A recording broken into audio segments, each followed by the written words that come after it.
किस पाप के कारण स्त्री समय से पहले विधवा हो जाती है। दोस्तों नमस्कार। दोस्तों, भगवान विष्णु और माँ लक्ष्मी क्षीर सागर में शेष नाग की सैया पर बैठे हुए थे।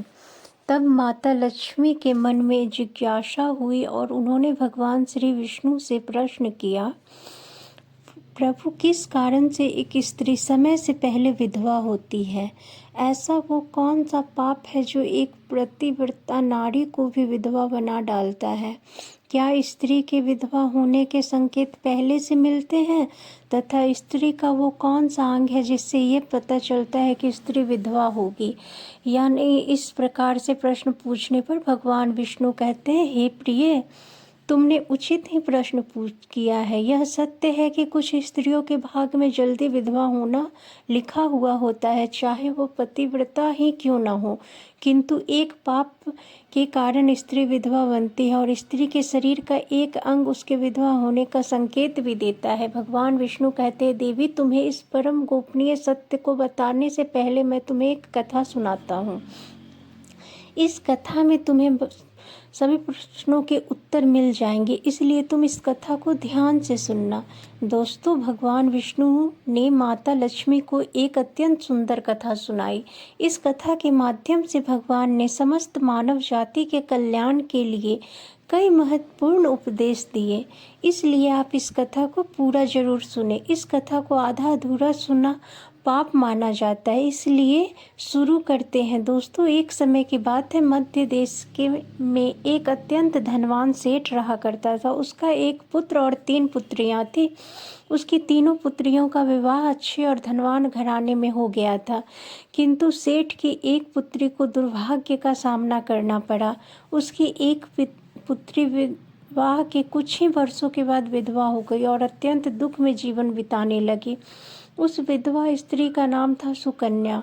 सुकन्या अत्यंत सुंदर, गुणवान और पतिव्रता नारी थी, किंतु उसके भाग में जो अशुभ लिखा हुआ था वही उसके साथ घटित हो गया। सुकन्या के पति ने विवाह के तुरंत केवल का सुंदर रूप और उसके पिता का धन संपत्ति देखी थी, जिस कारण से उसे भी जल्दी ही शरीर का त्याग करना पड़ा। बचपन से ही सुकन्या के शरीर के अंगों पर उसके विधवा होने का लक्षण दिखाई दे रहा था, लेकिन किसी ने उस पर ध्यान नहीं दिया था। कन्या के पिछले जन्म के कर्मों के कारण उसे इस जन्म में विधवा होना पड़ा था। भगवान विष्णु कहते हैं, हे देवी, अब मैं तुम्हें सुकन्या के पूर्व जन्म की कहानी सुनाता हूँ, उसे तुम ध्यान से सुनो। सुकन्या का पिछले जन्म में एक ब्राह्मण के घर पर जन्म हुआ था। उसका नाम था कलावती। वो ब्राह्मण राजा के अत्यंत प्रिय थे, जिस कारण से ब्राह्मण का घर धन धान्य से भरा हुआ था। उसके पास बहुत सारे धन संपत्ति थे, जिससे ब्राह्मण बहुत ही उत्तम और इष्ट बन गया था। वो ब्राह्मण अपनी पुत्री कलावती से बहुत प्रेम करता था, क्योंकि वो उसकी इकलौती पुत्री थी। कलावती बहुत ही सुंदर थी और पिता के लाड प्यार से वो बिगड़ चुकी थी। उसके पिता उसकी हर इच्छा को पूर्ण करते थे, उसे कभी किसी चीज़ की कमी नहीं पड़ने दी। कलावती ने अपने जीवन में कभी दुखी नहीं कहा था और उसे अपनी सुंदरता पर भी अत्यंत घमंड था। फिर जब कलावती जवान हुई तो उसने पिता ने उसका विवाह करने का सोचा, लेकिन उसकी एक शर्त थी कि जो भी कलावती से विवाह करेगा वो उसके साथ उसके पिता के घर में रहेगा, अर्थात घर जमाई बनकर रहेगा। ब्राह्मण ने अपने सभी रिश्तेदारों को यह बात बता दी और चारों तरफ ये बात फैल गई कि विद्वान और ज्ञानी पंडित कलावती के घर पर उसे देखने के लिए आ गए, लेकिन कलावती ने किसी को भी पसंद नहीं किया। कलावती ने कई विद्वान ब्राह्मणों को अपमानित करके घर से बाहर निकाल दिया। फिर एक दिन अत्यंत सुंदर ब्राह्मण भिक्षा मांगने के लिए कलावती के घर पर आया, जिसे देखकर कलावती उस पर मोहित हो गई और अपने पिता से कहने लगी कि वो उसी भिखारी ब्राह्मण से विवाह करेगी। यह सुनकर कलावती के पिता ने भी स्वीकृति दे दी। उस भिक्षुक ब्राह्मण को कलावती से विवाह करने के लिए पूछा तो उस भिक्षुक ब्राह्मण ने भी हाँ कर दिया और फिर कलावती और उस ब्राह्मण का विवाह संपन्न हुआ। कलावती विवाह के समय बहुत प्रसन्न थी। उसे उसका मनपसंद जोड़ीदार मिल चुका था। विवाह के बाद वो कुछ दिनों तक कलावती अपने पति के साथ बड़े प्रेम से रहने लगी और उसकी सेवा करने लगी। लेकिन कुछ ही दिन बीत जाने के बाद कलावती ने अपना असली रंग दिखाना शुरू कर दिया। कलावती अपने पति को नौकर की तरह समझने लगी। उसकी आज्ञा का पालन करने की जगह पर उसे आज्ञा देने लगी। कलावती अपने पति को उसके नाम से बुलाने लगी। खुद अपने पति के पैर दबाना छोड़ अपने पति से ही खुद के पैर दबाने लगी। कलावती स्वच्छाचारी थी। वो पति को बिना बताए ही घर से बाहर चली जाती। कभी पति की कोई बात नहीं मानती थी। पति से पहले ही भोजन करती थी। किसी भी धार्मिक कार्य में पति के साथ नहीं बैठती थी और अकेले ही मौज करती थी। अपने पत्नी के ऐसे व्यवहार को देखकर कलावती का पति बहुत दुखी रहने लगा। उसने कलावती को बहुत समझाने की कोशिश की, लेकिन वो कभी नहीं मानी। कलावती अपनी ही मनमानी करती रहती थी। कलावती की माता ने भी उसे समझाने का प्रयास किया कि स्त्री को अपने पति के साथ ऐसा व्यवहार करना चाहिए, लेकिन कलावती अपनी माँ की बात कभी नहीं मानती थी और वो जानबूझकर अपने पति को अपमानित करती रहती थी। दिन रात पति की बुराई करना, उसे अपशब्द कहना, उसे नाम लेकर बुलाना आदि प्रकार के निंदकार वो रोज करती थी। कलावती का पति भी उससे बहुत परेशान हो गया था। एक दिन उसने बहुत विचार किया और कलावती को छोड़कर जाने का निश्चय किया। कलावती का पति बिना किसी को बताए ही अपने घर को छोड़कर चला गया। उसने कलावती का त्याग कर दिया और वन में जाकर तपस्या करने लगा, क्योंकि शास्त्र यही कहते हैं कि बुद्धिमान मनुष्य को दुष्ट और स्वेच्छाचारिणी पत्नी का त्याग कर देना चाहिए, अन्यथा वो भी उसके पाप का भागीदार बनता है। कलावती का पति वन में जाकर तपस्या करने लगा। कलावती ने भी अपने पति को खोजने की कोशिश नहीं की और बड़े मौज से अपने ही घर में रहने लगी। कलावती की माता ने उसे बहुत समझाया कि वो अपने पति से विनती करे उसे वापस घर पर लेकर आए, लेकिन कलावती कहती थी, जाने दो माँ, वैसे भी मेरा भिखामंगा पति किसी काम का नहीं है। उससे विवाह करके मैंने उस पर उपकार ही किया था, लेकिन वो मूर्ख मुझे ही छोड़कर चला गया। ऐसे मूर्ख पति के साथ रहने से अच्छा है मैं अकेली ही रह लूँ। मैं इतनी सुंदर हूँ कि कोई भी पुरुष मुझसे विवाह कर लेगा। कलावती की ऐसी बातें सुनकर उसकी माँ भी दुखी रहने लगी।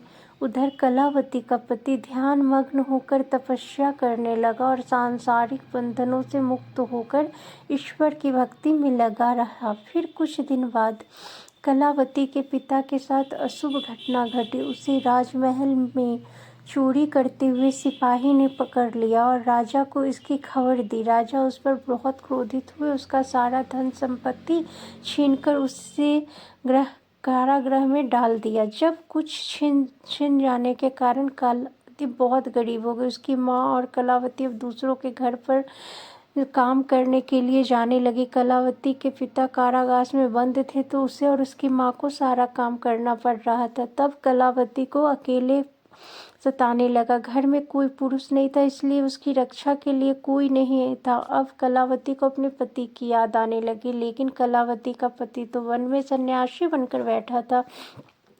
फिर कलावती अपने पति को ढूंढने के लिए वन में चली गई, लेकिन उसे उसके पति कहीं पर भी नहीं मिले। वो वन में हर तरफ घूमने लगी, लेकिन उसे उसका पति नहीं मिला। फिर वो एक जगह पर विश्राम करने बैठी तो अचानक उस स्थान पर एक शेर आ गया और उसने कलावती पर हमला कर दिया और उसी क्षण कलावती के प्राण चले गए। मृत्यु के बाद 2 यमदूत कलावती को घसीटते हुए यमलोक ले गए।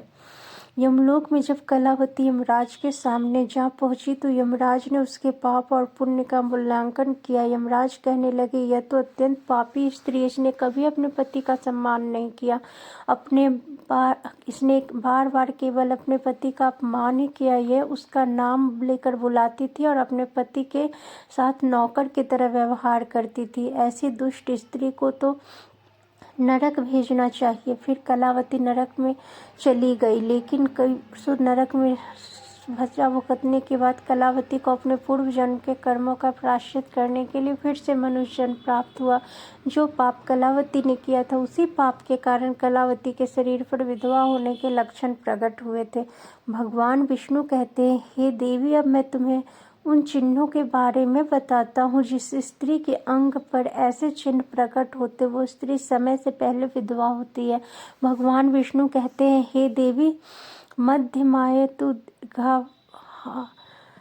वेद गुरा शनि भगा श्लोक में भगवान विष्णु ने विधवा स्त्री के लक्षण बताए हैं। यदि किसी स्त्री के पैर पसीने से रहित हो, उस पर नसें दिखाई न देती हो, उसके पैर चिकने तथा कोमल हो, वो स्त्री सुख भोगने वाली तथा ऐश्वर्यशालिनी होती। यदि स्त्री के पैर का अंगूठा मांसल हो तो स्त्री पतिव्रता एवं ऐश्वर्यशालिनी होती है। स्त्री के पैर के अंगूठे पर नसें दिखाई देती, वो स्त्री दुर्भाग्य युक्त व्यभिचारिणी होती है। बहुत छोटे अंगूठे वाली स्त्री कलेश करने वाली और दुख भोगने वाली होती। अंगूठा यदि छप हो तो वह स्त्री गर्भ धारण क्षमता में दुर्बल होती। यदि किसी स्त्री के पैर की तर्जनी उंगली अंगूठे से भी बड़ी हो तो वह स्वर्ण कामचारिणी, अनेक पुरुषों से संबंध बनाने वाली होती। यदि किसी स्त्री के पैर की उंगलियां परस्पर मिली हुई एक दूसरे के नजदीक, उंगली गोल हो, सीधी हो और नाखून पतले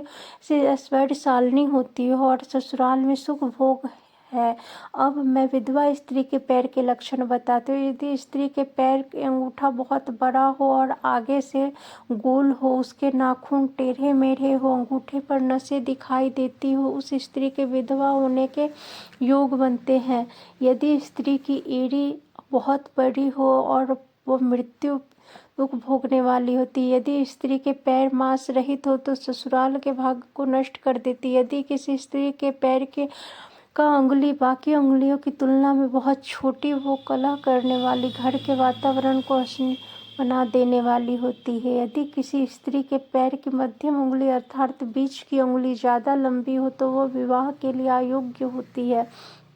जो स्त्री चलते समय पैर पटकती हुई चलती हो, धम धम आवाज करती हो, तो वो अपने पति के विनाश करने वाली होती है। भगवान विष्णु कहते हैं, हे देवी, इन्हीं लक्षणों के कारण सुकन्या समय से पहले विधवा हुई थी। पिछले जन्म के कर्मों के कारण ही स्त्री के विधवा होने पर योग बनते हैं। जो स्त्री अपने पति का अपमान करती है, उसका नाम लेकर बुलाती है तथा उसके भोजन करने से पहले ही भोजन करती है, तो वो स्त्री निश्चित ही समय से पहले विधवा होती है। एक पतिव्रता स्त्री कभी पति का अपमान नहीं करती, कभी उसे नाम लेकर नहीं बुलाती और सदैव पति को एकनिष्ठ रहकर उसकी इच्छा के अनुसार चलती है। उस स्त्री का कभी दुर्गति नहीं होता और वो मृत्यु के पश्चात मेरे लोक को प्राप्त करती है। तो दोस्तों, इस प्रकार से भगवान विष्णु ने माँ लक्ष्मी को अत्यंत